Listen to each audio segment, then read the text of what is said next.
Ah! Vous entendez cette petite musique? Vous la reconnaissez? On dirait bien que c'est le début d'une histoire de Lapinours. C'est effectivement la petite musique qui démarre les formats audio. Bonjour à tous, je m'appelle Alexandre Gros, je suis l'auteur des Aventures de Lapinours et aujourd'hui on va faire un format un petit peu spécial. Je vais vous présenter la sortie du nouveau livre Il était une fois Lapinours qui va paraître en septembre 2025 et qui revient sur les origines du personnage. Allez, c'est parti! Alors, on a Otari qui nous demande « Peux-tu te présenter ainsi que l'histoire de Lapinours ?» Alors, je m'appelle Alexandre Gros, je suis l'auteur de Lapinours, mais pas que, j'écris aussi pas mal d'autres nouvelles, d'autres histoires.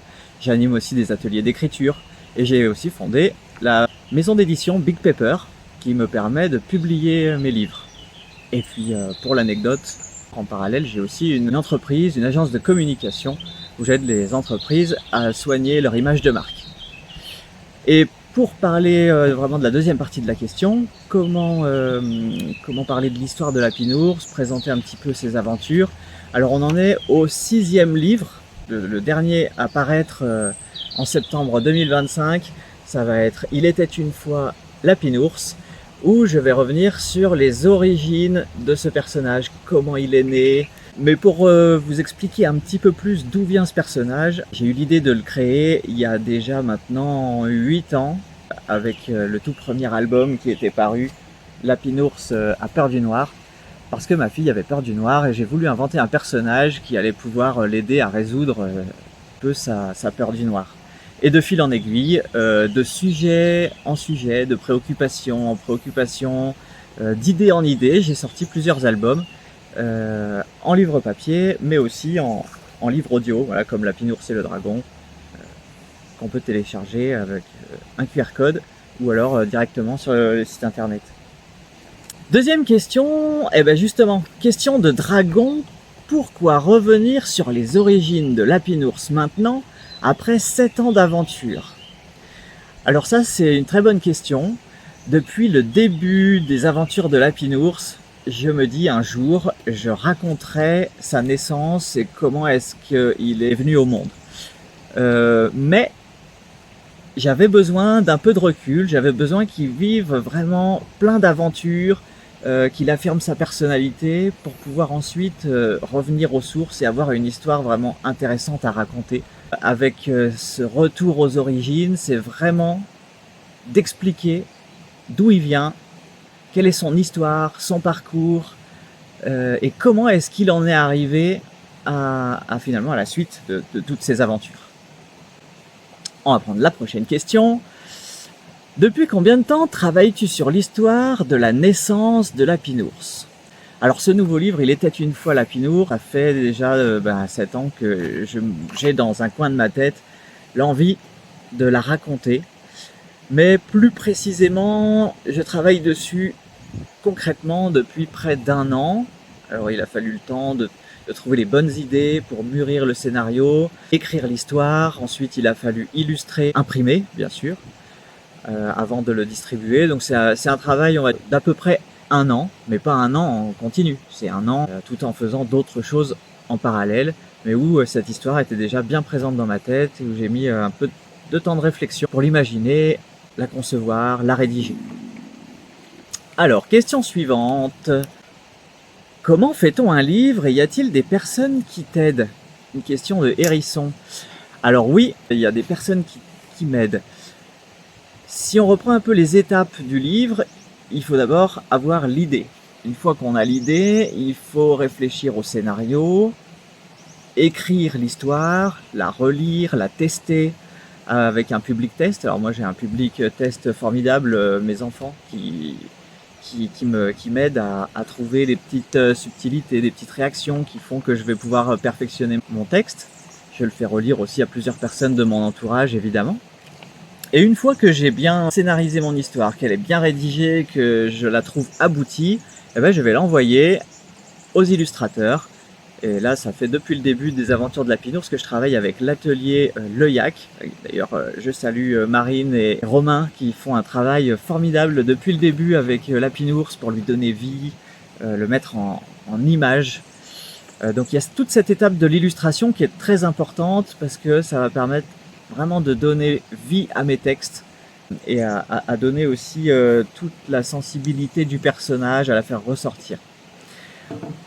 Après l'illustration, eh ben, on va avoir l'étape de la fabrication. Donc là, je vais envoyer mon livre à l'imprimeur.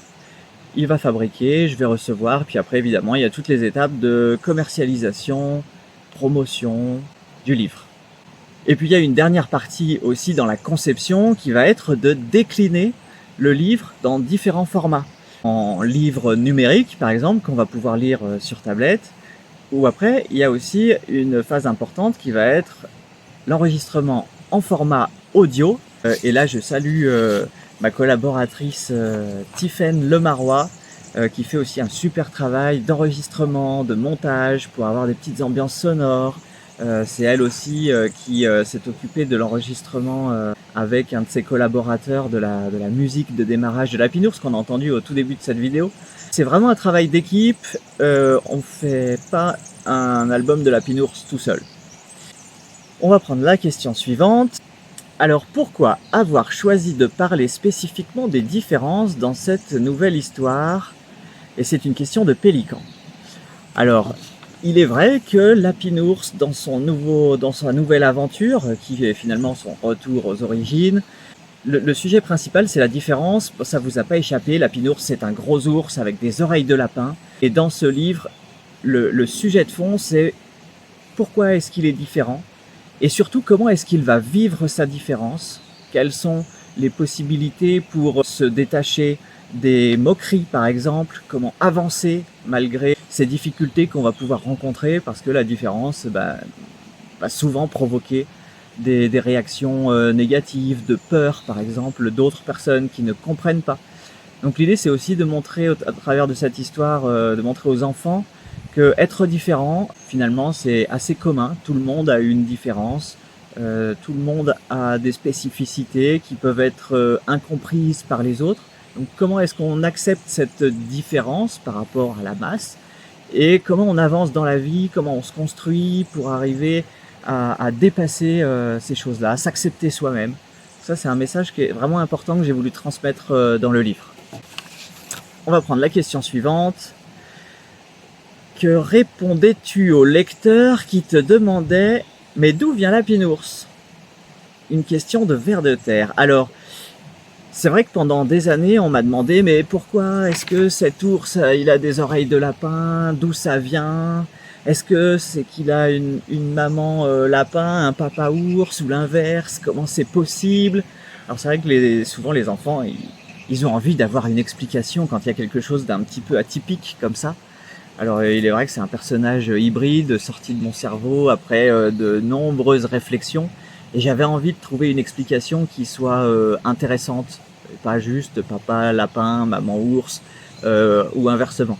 Je voulais une vraie histoire sur la différence et donc je répondais aux enfants, comme j'avais déjà l'idée d'écrire ce livre, un jour vous saurez, mais pour l'instant le secret est bien gardé. On va passer à la question suivante. Est-ce que les origines de Lapinours seront encore plus développées dans de prochains tomes? Alors peut-être.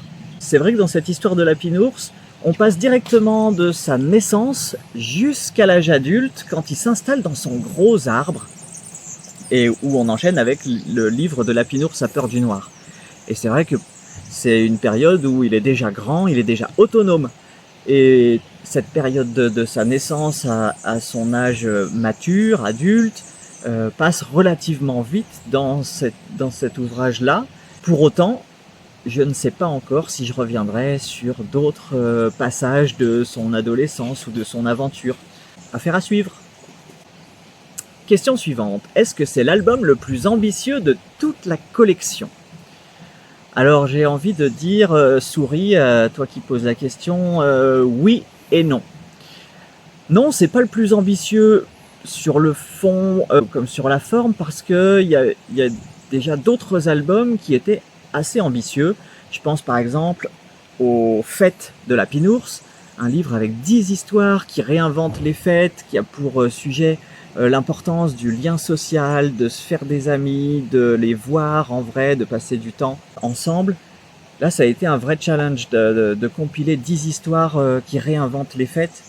Donc c'était aussi un projet assez ambitieux. Je pense aussi par exemple à l'album La Pinours et le Pélican, assez ambitieux sur le fond, avec un sujet délicat à traiter sur le réchauffement climatique, l'accueil des réfugiés climatiques.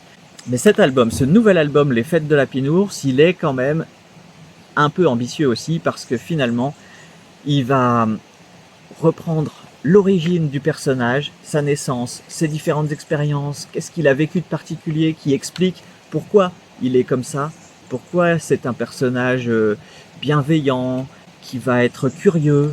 Et tout ça, on va le découvrir dans cette première histoire finalement de sa naissance. Et j'avais pas tellement le droit à l'erreur sur ce récit-là, parce qu'il faut que ce soit raccord avec tout ce qui s'est passé par la suite. Question suivante, une question de Couleuvre. Quelle période de sa vie explore-t-on dans le livre? On va vraiment partir de sa naissance, où on va même découvrir quel est son territoire de naissance, à quel endroit il a vécu, parce que si vous connaissez déjà un petit peu les histoires de la Pinours, la plupart se passent dans une forêt luxuriante, et on va découvrir que son lieu de naissance est complètement différent de là où il habite par la suite.